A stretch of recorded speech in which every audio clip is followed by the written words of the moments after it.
2024-এ যখন কোটা সংস্কার আন্দোলন শুরু হয়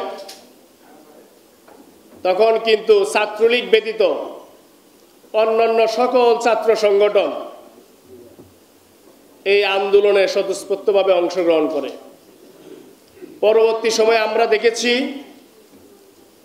এই আন্দোলনকে কেন্দ্র করে যখন গণ অভ্যুত্থান রূপ নেয় তখন কিন্তু রাজনৈতিক এবং জাতীয় নেতৃবৃন্দকে কিন্তু গ্রেপ্তার করা হয়। তাই এই দীর্ঘ 17 বছরে এই ফ্যাসিবাদ বিরোধী আন্দোলনের যারা সামনে থেকে নেতৃত্ব দিয়েছেন এবং সর্বশেষ যারা 24-এ গণ অভ্যুত্থান ঘটিয়ে শেখ হাসিনার পতন ঘটিয়েছেন, এখানে উপস্থিত সকল অগ্রজদেরকে আমি, এছাড়াও যারা বিভিন্ন রাজনৈতিক দলের শীর্ষ নেতৃবৃন্দ ছিলেন যারা শেখ হাসিনা বিরোধী আন্দোলনে সামনে থেকে নেতৃত্ব দিয়েছেন, তাদেরকে আমরা বলবো যে এই গণ অভ্যুত্থানের ফাদার। কেন ফাদার বলবো?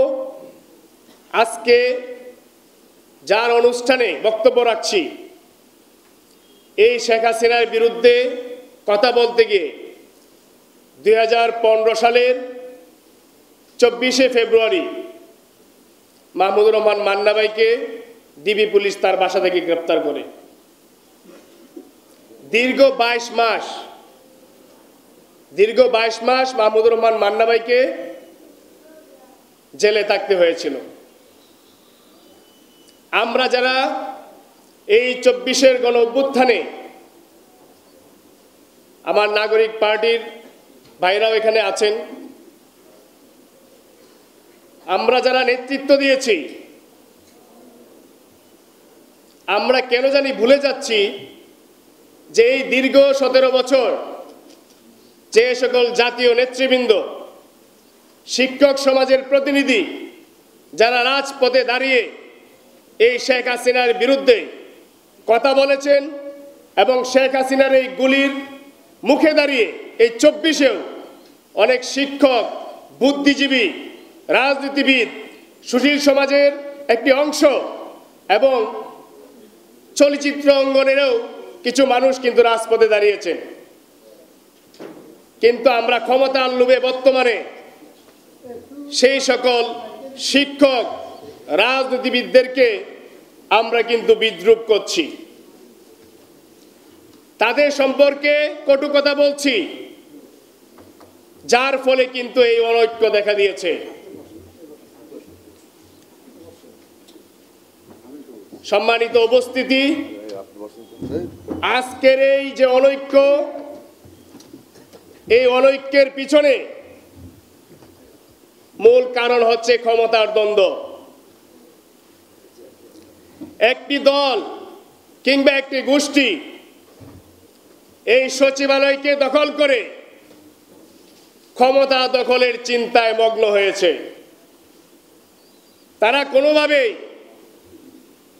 আগামী দিনে গণতান্ত্রিক ধারা ফিরে আসুক, এদেশের মানুষ ভোটাধিকার প্রয়োগ করুক, তারা এটি চায় না।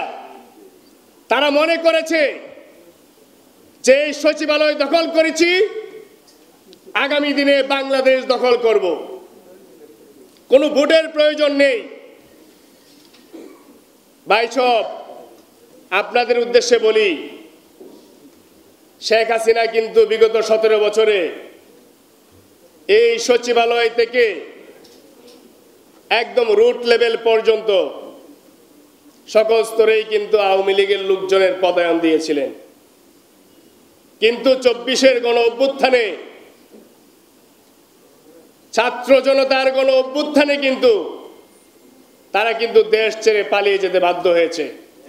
সুতরাং আপনারা যদি মনে করেন এই নির্বাচনকে বাধাগ্রস্ত করে, এদেশের মানুষের ভোটাধিকার হরণ করে ক্ষমতা দখল করবেন, তাহলে সেটি হবে আপনাদের চরম ভুল। সুতরাং আমরা চাই 24-এর গণ অভ্যুত্থানের সকল শক্তি ঐক্যবদ্ধভাবে, সকল ভেদাভেদ ভুলে আগামী দিনে একটি সুন্দর নির্বাচন অনুষ্ঠানের মধ্য দিয়ে এদেশের মানুষের ভোটাধিকার ফিরিয়ে এনে সঠিকভাবে ক্ষমতা হস্তান্তর হোক। এর বাহিরে যা কিছু ঘটবে সেটির দায়ভার কিন্তু আপনাদেরকে নিতে হবে।